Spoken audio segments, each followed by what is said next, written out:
this can also start inside you. When you feel this way about yourself, like when you feel like you're a really good person and you're worthy of things, that also projects onto other people. So like we need to start with ourselves. Hey there, fellow rebels. Welcome to #ActuallyICan, the podcast where we say a hearty hell yes to designing life on our own terms. I'm Katy Ripp, a lifestyle coach, business mentor, and serial entrepreneur, here to guide you through the wild ride of defying what society expects of us and embracing our authenticity.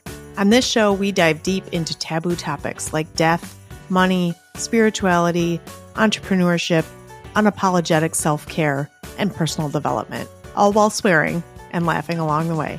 Expect down and dirty conversations, plenty of humor, and a whole lot of exploration, leaving you feeling empowered to be your truest self. Whether you're craving a good laugh, seeking unconventional self-care tips, or simply looking for some camaraderie, you've come to the right place. We only get this one short life, so buckle up and let's design yours on our own terms. Ready to dive in? Let's go.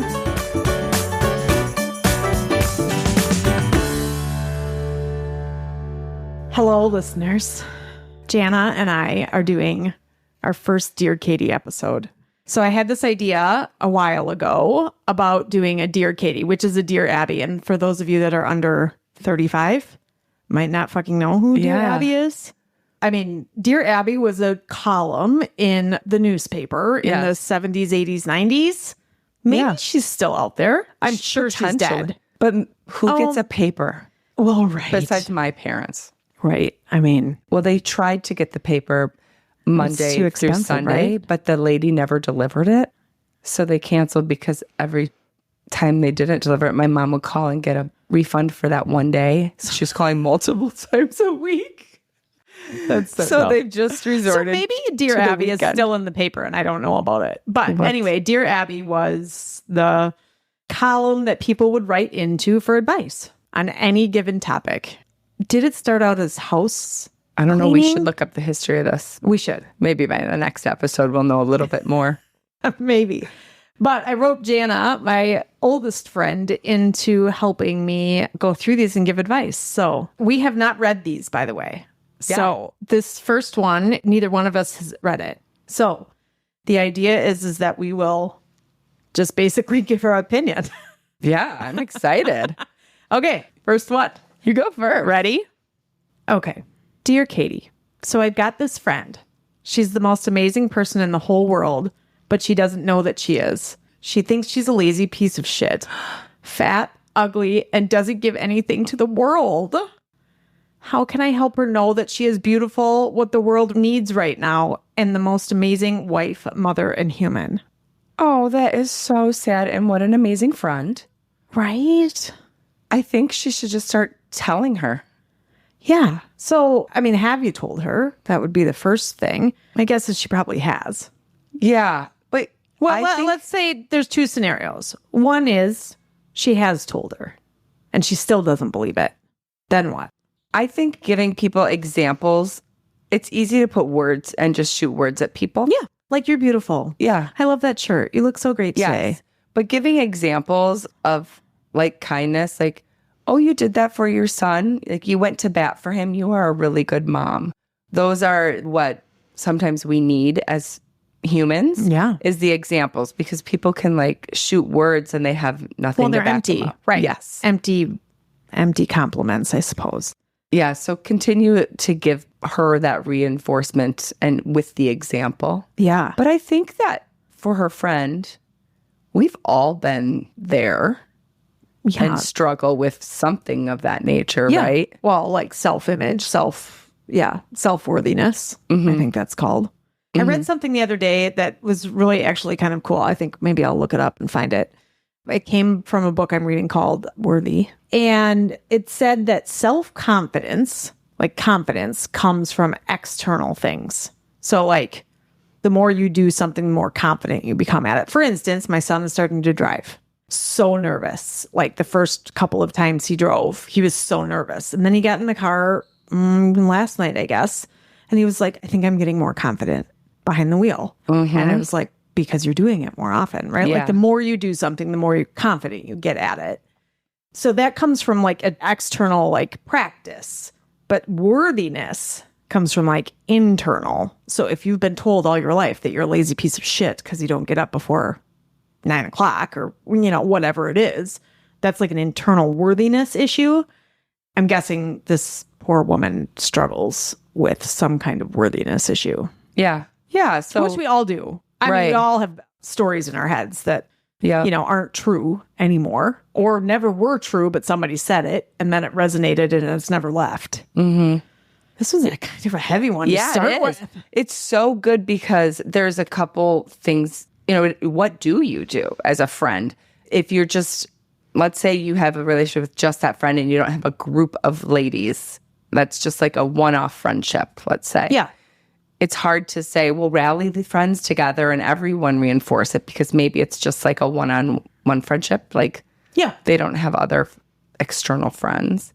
Or maybe they could start going to women-led networking events together or women-led groups and meet other people and help her find her beauty in that.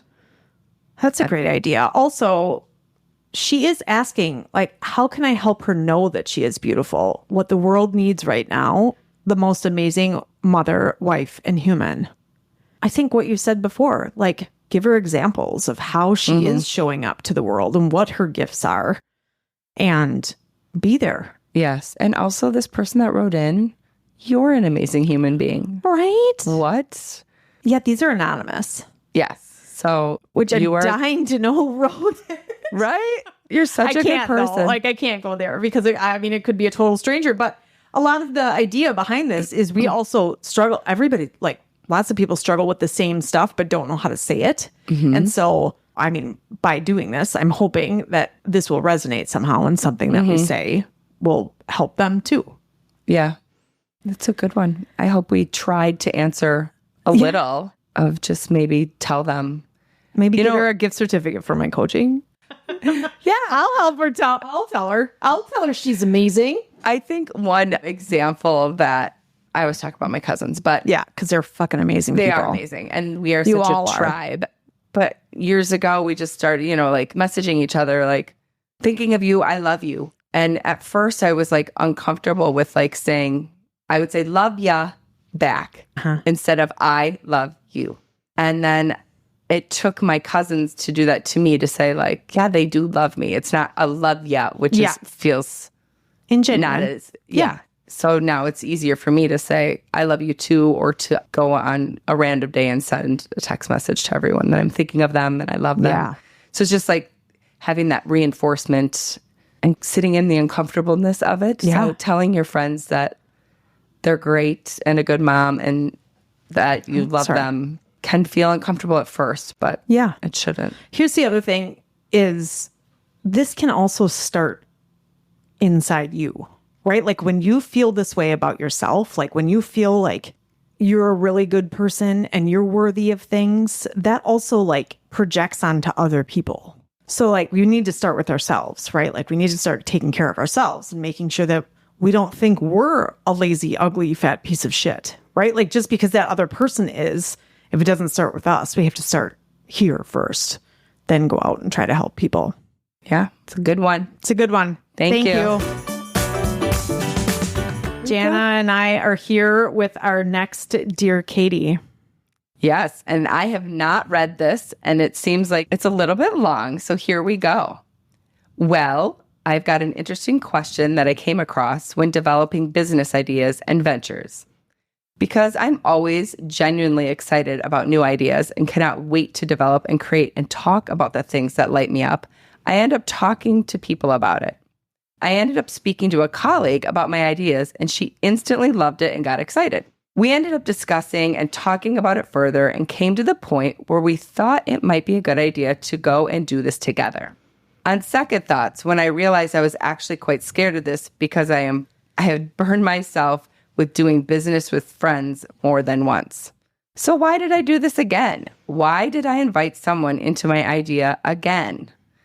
And then, clearly, my gut was telling me this isn't feeling good. Something wasn't quite right. I was worried about her expertise, her commitment.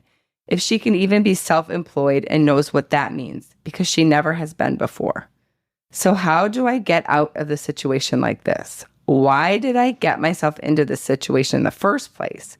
Even though I know I am quite a stormy person with these things and like to do things my way. Thank you. Oh, that's so good. That's so good. Okay. Well, you're the expert on business ventures. Well, I resonate with this too because I like to share my ideas as well. And I think I like to be in partnership with people, but I run my own show. Even with my husband, right? Like we own lots of businesses together, but I have discovered that my strength is to be by myself and then invite people in when I'm ready and own it. It's just who I am. And I thought that I could be a different person, but I'm just not, right? Like, I think we just need to embrace who we are. We are who we are. Yeah. So her question is, how does she get out of this situation?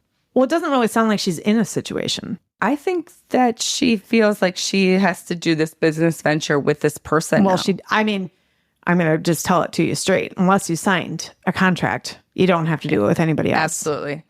Very likely, if this person has never been self-employed, they probably don't have the gumption to go out and do it themselves anyway. So you probably have nothing to worry about. Agree. About them like stealing it or whatever. It sounds like there's nothing to get out of, right? Like you can commit to things all you want, but unless it's on paper, there's nothing, like nothing is under contract. And just be upfront and honest right from the beginning. Is the best policy, right? Like, hey, I don't have the bandwidth for this. I'm not good at being a partner. I've done this before. It hasn't worked. Now, just because you've done it before and it hasn't worked doesn't mean it won't work again. But if you already have those gut feelings, it's a fuck no. Yeah. It's not a no. It's a fuck no, right? Like, because if you start out with those feelings, it's only going to get worse. Yeah. Trust your gut. I agree. Trust your gut. This person needs to just tell the potential partner that they've made a different choice or they've decided to go a different way. Or if you haven't decided to go a different way and you're going towards this business, just say, I'm really sorry. I've just decided I'm going to take this on my own. Yeah. And don't feel bad for wanting to bring people into your fun ideas. No. Like and was it an invitation? Maybe it was an invitation, right? Like maybe it was like, hey, we'd be really good at this together.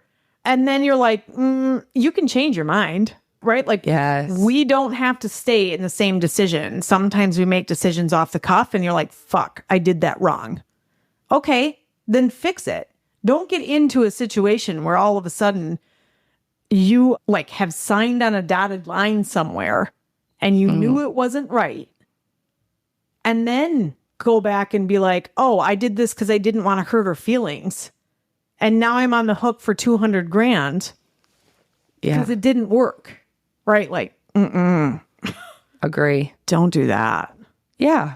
And don't beat yourself up about saying like, why do I always do this? Because that's what women do. We like share, or I guess I'm not sure if this is a woman, but we share. Very likely. You get excited and you like want to get everybody on the boat. Like, yes, get on my boat with me. It's so much fun. Look at my boat.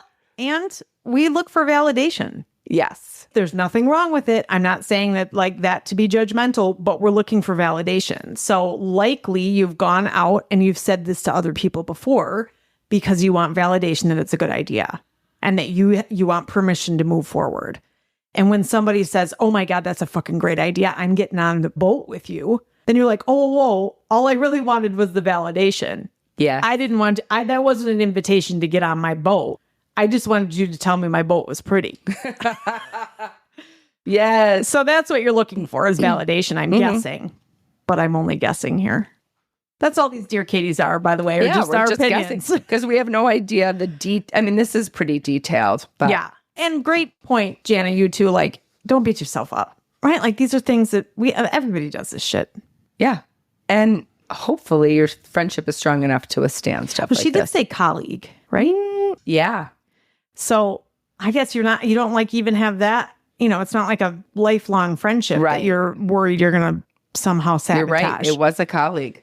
So that makes it even easier to piece out of this. Right? Like, and her feelings are not any more or less important than yours. So if she feels bad, that's on her. It's not you. Yep. It's a good one, though. It is. It's lengthy. Man, keep them coming. Okay. We hope we helped again. Yeah. Hello, my friends. It's Katy here. If you're feeling stuck or searching for more purpose in your life, I have something special for you. My new book, Midlife on Purpose, is out now. It's all about embracing midlife as a time for growth, joy, and living authentically. Packed with worksheets, tools, reflections, and trackers, this workbook is your guide to rediscovering your passions and creating a life you love. Whether you're navigating career changes, personal challenges, or simply seeking more fulfillment, Midlife on Purpose will inspire you to live boldly and with intention. Get your copy today and start your journey to a more purposeful life. Available at katyrip.com and Amazon. Do you want to know something about what I did? What did you do? It smells good because I took the bathroom freshener out of the bathroom and put it in here. I was like, oh, this smells good. I'm just going to... Oh my gosh. So it's amazing. The freshener from Cintas. They're like, here, do you want to try these fresheners? I got a text from one of the girls at the coffee shop. She said, the Cintas guys dropped off because we do it like they do our rugs and stuff. The Cintas guys dropped off air fresheners in the bathrooms, which Dale's always wanted one for the men's bathroom for known reasons. And I was like, oh, that's cool. They just wanted us to try them out to see if we liked them. So then, of course, we ordered them. Right? Yeah. So I walk in the bathroom a couple of days ago. I was like, God, that smells good. Like, it does smell good. It is good. But I don't love the smell of my office. There's something about my office I don't love the smell of. I don't know why. We have waffle cones behind, being made behind me. So sometimes it smells really good. But there's something about something in here. I don't know if it's the wood or if, I don't know what it is, but I don't like the smell. And then I was like, oh, ding, ding, ding, ding. I like the smell in the bathroom. So you have it plugged in somewhere? Oh, no, it's like a thing that goes on the counter. It's set out there? It's set in my plant out there, hidden. Yes. It was one of those feelings when I walked in, because your office is so gorgeous, and it had this distinct smell. It's like, you know, when you go shopping and certain stores have like their own scent. Mm-hmm. That's 100% what I felt. I'm like, she even has her own scent.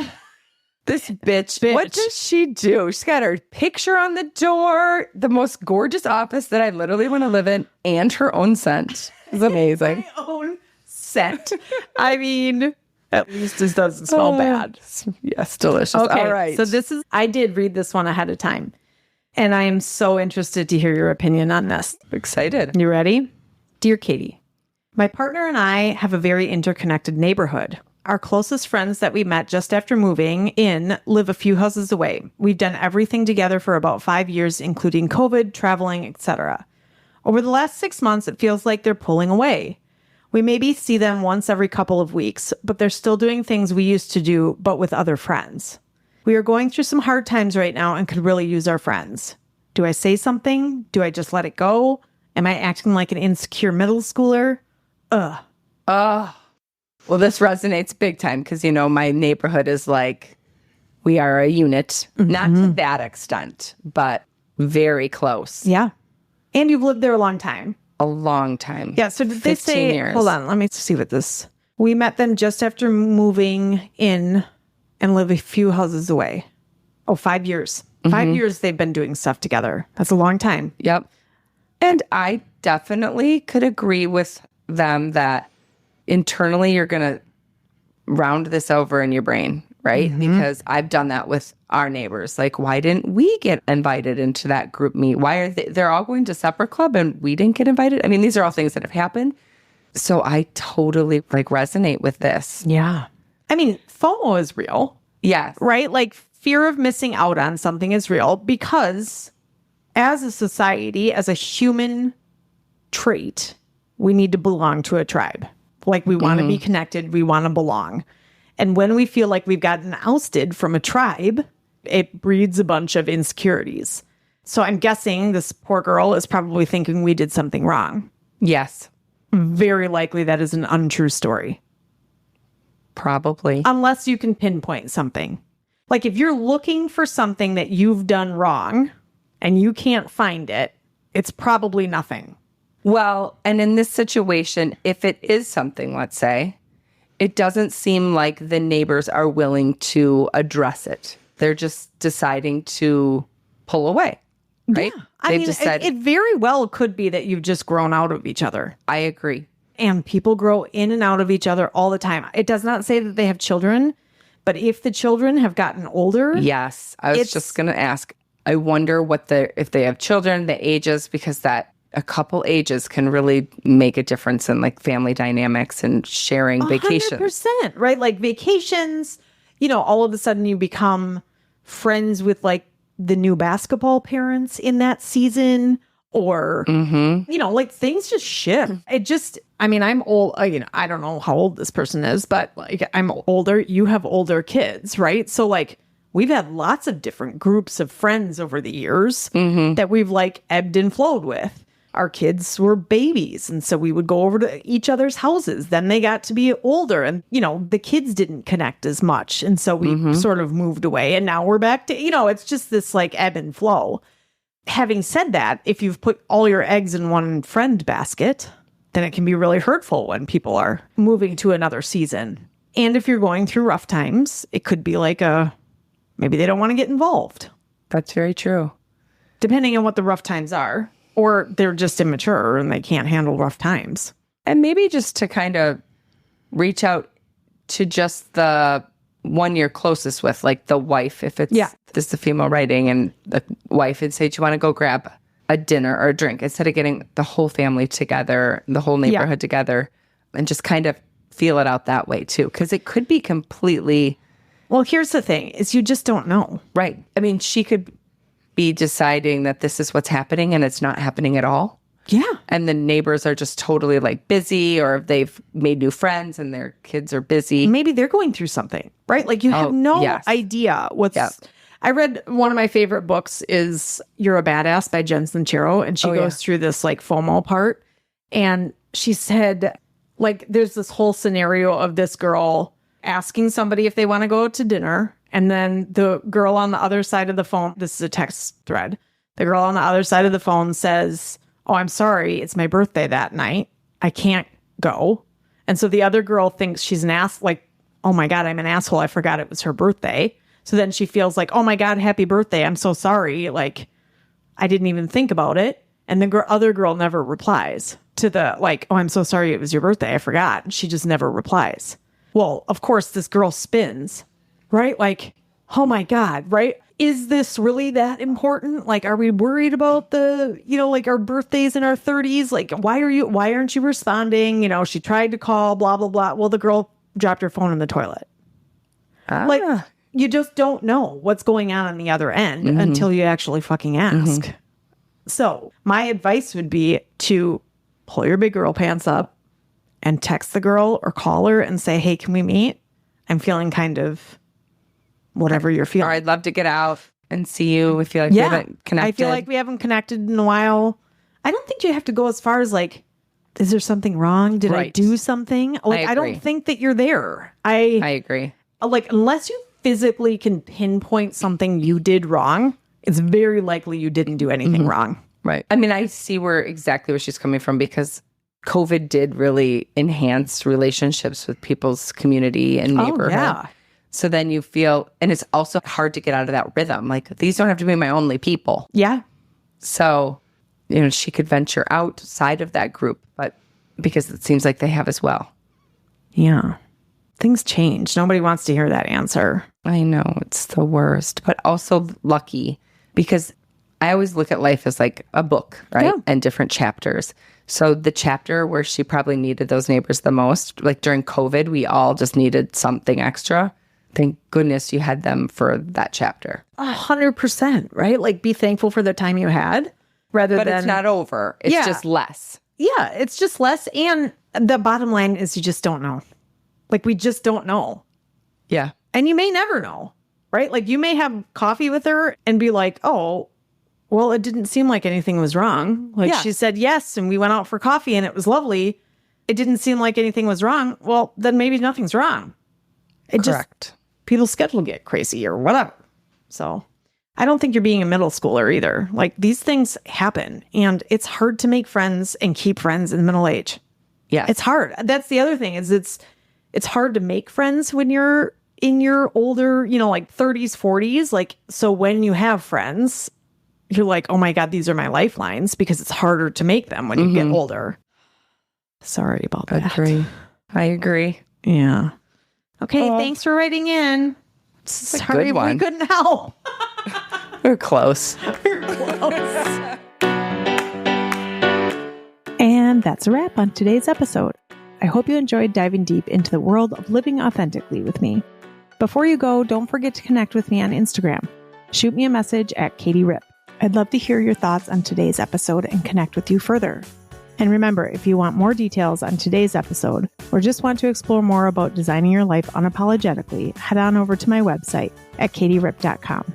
There you'll find all the juicy details and resources you need to keep the inspiration flowing. Lastly, if you'd like to join me on the show, whether it's to tell about your experience of designing your own life, to share your expertise, or if you'd like to participate in lifestyle coaching live on air, don't hesitate to reach out. Your story could inspire countless others on their own path to living authentically. Thanks for tuning in. Until next time, keep living boldly, designing your life, and remember, #actually I can.